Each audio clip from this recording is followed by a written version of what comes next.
Hello, happy Sunday. Oh, I'm so glad to be back with you guys. I missed on Sunday because we had Easter. We had friends over and family, and it was a wonderful time. And I wanted you all to enjoy your time with family as well. So I thought, I'm not going to do it today, and I'm going to be okay with it. And then Thursday, I don't even remember what happened Thursday, but it didn't. Oh, I know what was happening. I was sleeping. I was exhausted and I took a nap. And I didn't wake up until right before I had to leave. And that was my bad.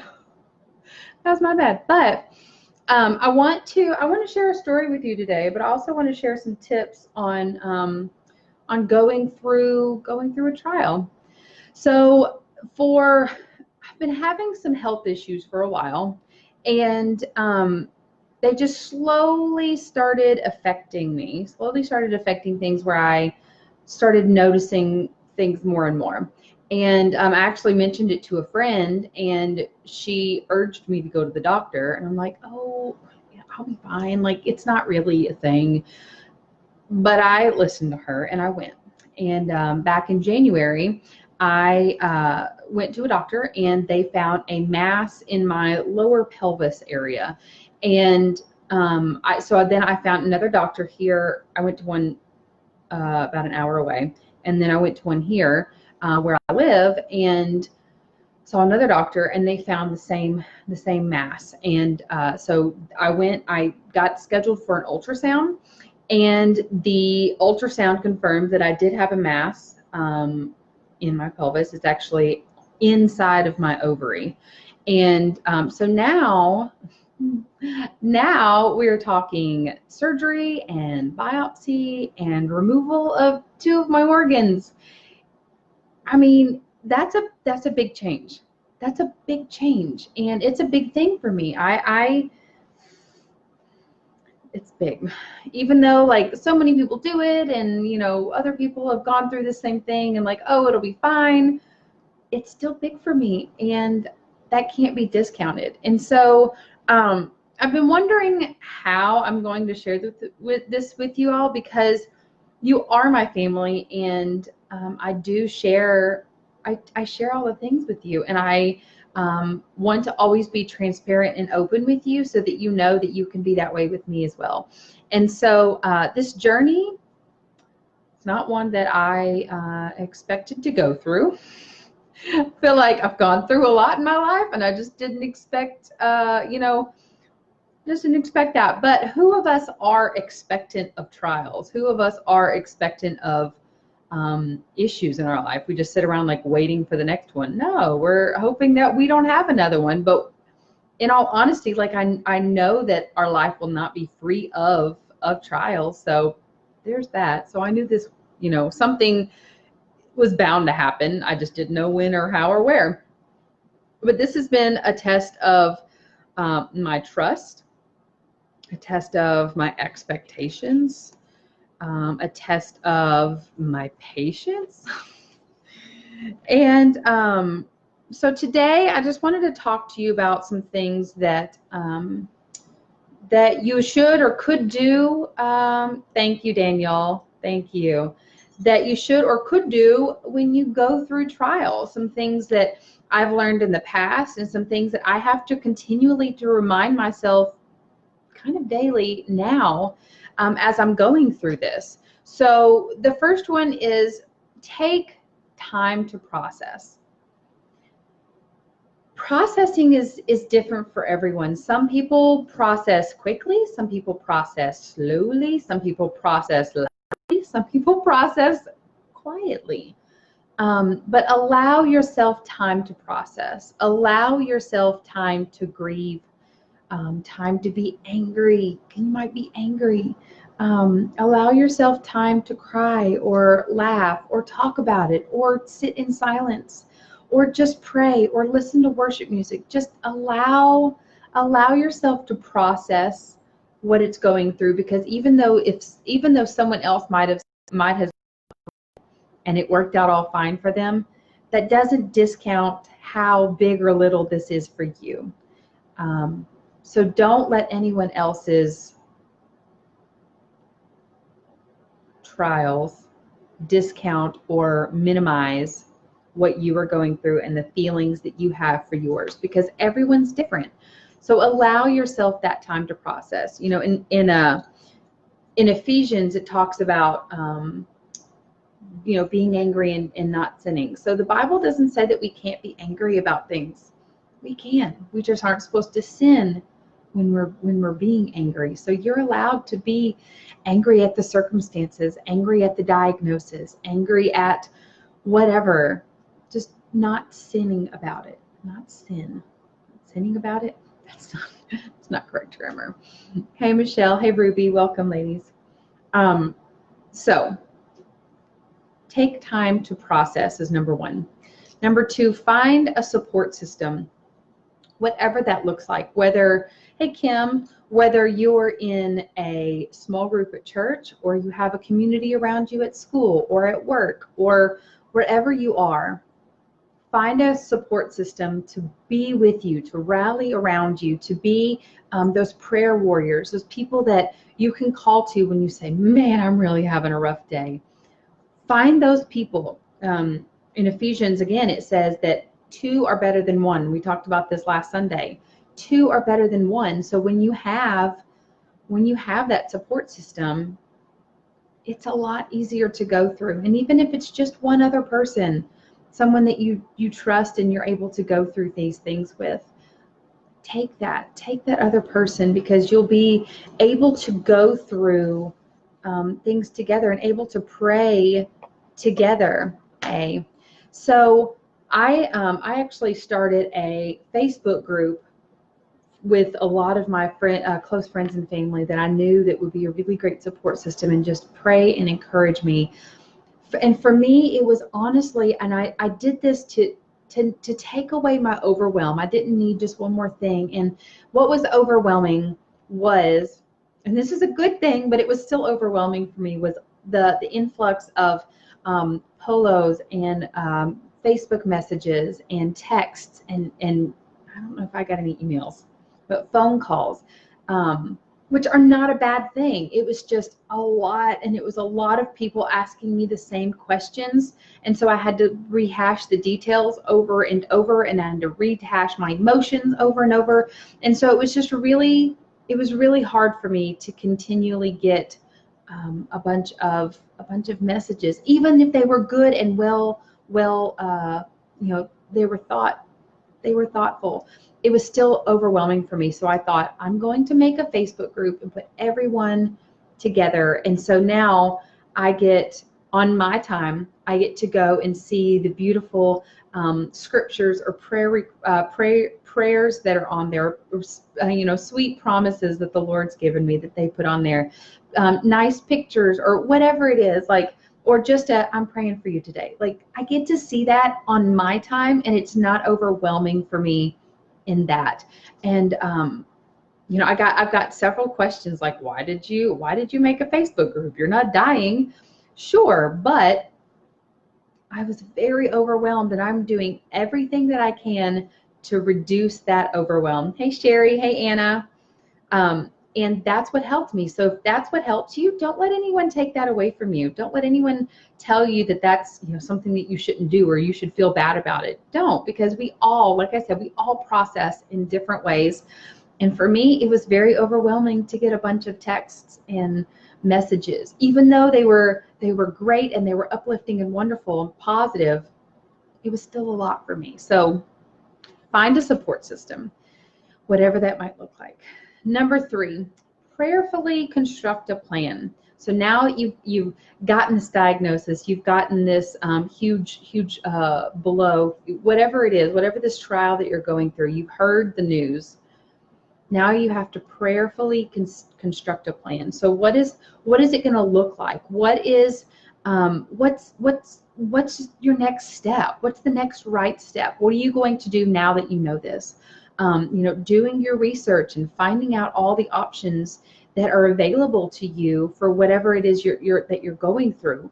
And praying and asking the Lord, what am I supposed to do now? Now that this bomb has been dropped, now what? Ask the Lord that. Oh, thank you, Anna. Jeremiah 29:11 says, "For I know the plans for you, says the Lord, plans to prosper you." And so he knows the plans. He's made all of this for us. He knows what's going to happen next. We just have to ask him and use the Holy Spirit's prompting to do what's next and what's the next right thing, not just what we think. Oh yeah, sure, this is what I'm going to do, but construct a plan. And for me, that helps with my overwhelm.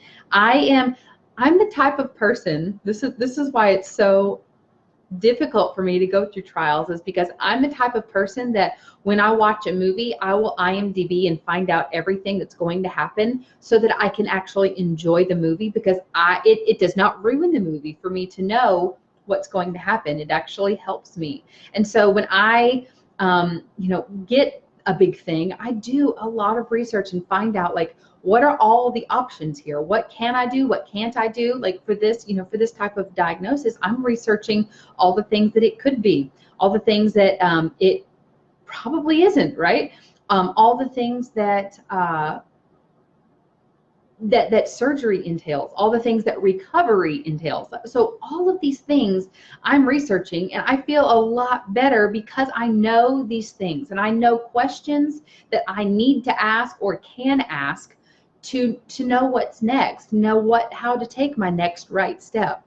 And so number 3 is to prayerfully construct a plan. Number 4, don't give up. Don't give up. Don't think that, well, now that this bomb has been dropped, now that I'm going through this struggle, I can't do anything else, or what am I supposed to do? Keep going, push forward. Life's not over, even though it might suck right now. And you know what? Yes, I'm a Christian, and I just said suck. Because sometimes life just does. Sometimes life's not fair. And that sucks. But God is faithful. God is faithful, y'all. In Isaiah, it says, "Do not fear, for I am with you. I will strengthen you, and I will uphold you with my righteous right hand." God is our strength. He is with us no matter where we go. So don't give up. Don't give in to the temptations of the devil, that he wants you to think that your life is over. He wants you to think the worst. He wants you to fear and not trust God or whatever is going on. But you can't be that way. You have to continually push forward. And it's going to be hard. It's probably not going to be easy. But it's going to be worth it when you get to the other side, no matter how long that takes. It's going to be worth it. Hey, Belinda. Hey, Heather. So stay active, do life, still, keep doing life. Do it as you can to keep up as whatever piece of normalcy you have. Stick with it. Don't give up. Don't give up. Don't give in. Number 5, decide either to help others with this trial or keep it to yourself. So this is a decision that you get to make. You get to decide, am I going to let this trial that I'm going through help others, or am I going to keep it to myself and not help others through what I'm going through? That's a decision that each person has to make when you go through a trial, and I can't make it for you. But I know for me with this, I'm going to give God the glory for it. Whatever it is, I trust him in whatever he's doing right now in my life. I trust him in the process. I trust him in the test, in the trial, in the fire. Like I've heard 2 different times in the last 3 days about the story of, I want to say Rack, Shack, and Benny, because I watched VeggieTales when I was a little girl. But Meshach, Shack, and Abednego. But it's Rack, Shack, and Benny. Anyway, when they were put in the fire because they wouldn't worship a false god, they were put in a fire, and they trusted the Lord. They said, Lord, we trust you even if you don't save us. We still trust in your plan. And that's what I'm saying through this fire, is I trust the Lord even if it's my worst case scenario. I'm going to trust him because I know that he has a plan and a purpose for my life, and that he's not going to let me go, and he's not going to leave me. He's going to be with me each step of the way. And I went through cancer and beat cancer at age 5. So if that's my worst case scenario again, he is faithful and he can heal me again. And I'm not scared. I'm not afraid because I know and I trust. I put my hope in him. And so I am deciding to help others through whatever this is, whatever struggles and trials that I'm going through, I'm going to help others. So are you going to allow your trial to help someone else through theirs, or are you going to keep it to yourself? That's something that you have to decide for yourself. Hey, Jessica. Hey, Natasha. In Galatians, it says, carry one another's burdens. So it talks about, again, 2 is better than 1, right? What it says in Ephesians, Galatians says, carry each other's burdens. Help each other through their struggles, because you're victorious through yours. And even if you're still in the middle of it, I'm still in the middle of mine, but I want to help encourage others that are going through this. It's okay. God's got you. It sucks, but God is faithful. All right. And number 6, let go of your own expectations for whatever it is. I realized at the beginning of this, I was putting a lot of my expectations on how other people should react to this, and that is unfair to them. It's unfair to me too, because I was putting these expectations on people that they didn't know that I had put on them, and that was unfair. It was very unfair. So I had to let go of my own expectations, but also let go of the expectations of what I thought my life was going to be, what I thought this next thing was. In Psalm, I want to say 36, maybe 37 or 39. I think it's in the 30s. It says, be still and know that I am God. And, in the original translation, be still means let go, surrender. So it is telling us to surrender our expectations and know that he is God. Who is God? What does that mean? What does that mean that our God is? He is, insert your definition here. There is so much to God. So we are to let go and let him do his thing. Let go of our expectations of what we think he should do with our struggles.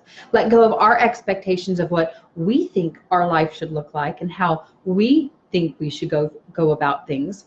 And let God do his thing. Know that he is God and he is faithful and he is just. We were just going through Ezekiel 37 at church today, and they were talking about dry bones and speaking into those dry bones and bringing them to life. And I'm sure that when he was in that, was it Peter or Daniel? Sorry, guys, I'm having a brain bubble. But when the Lord brought him into that valley with dry bones, his expectations were not that they were going to get up. And I don't think that he just expected that they were going to do it, but the Lord told him, you speak to those bones and I will put them together. And he did, and they did. And then there was no breath. So he said, breathe into these new life. You speak to them and breathe in new life. And he did. Life came into them, and it was an army. It was go read Ezekiel 37. It will get you excited. So that's those expectations. We have to get rid of our own expectations and expect God to work. That's the only expectation that we should have, is expect that God is going to do what he knows to do. And that's it. Everything that we go through gives us an opportunity to teach us something. It gives us an opportunity to teach others something about God's grace and love and his redemptive nature. And redemption takes time. Redemption is a process, and it's not always an overnight thing. It's a process that we have to go through. And like I said at the very beginning, everyone processes differently, and that's okay. But you've got to give yourself grace through this process. You've got to give yourself and allow yourself to grieve for what you thought your life was going to be or could have been, or what was, was previously, now is not. Allow yourself those things, and then expect God to move. Expect him to move and work in your life, but you've got to give it to him. You've got to allow him. You've got to surrender and know that he is God. That's all I have for you today. I hope this is an encouragement to you. I hope that this will help you as you go through whatever your trial it is that you're going through. Maybe you are going through one, or you're about to go through one, or you just came out of one. That's kind of life right there. And so I hope that this was an encouragement to you. Hey, Jory. And I hope that you would share this with someone that might need some encouragement, or there's going through a trial and just needs some support. I'm praying for you. I love you all so much. And I look forward to seeing you on Thursday at 3 p.m. Bye, guys.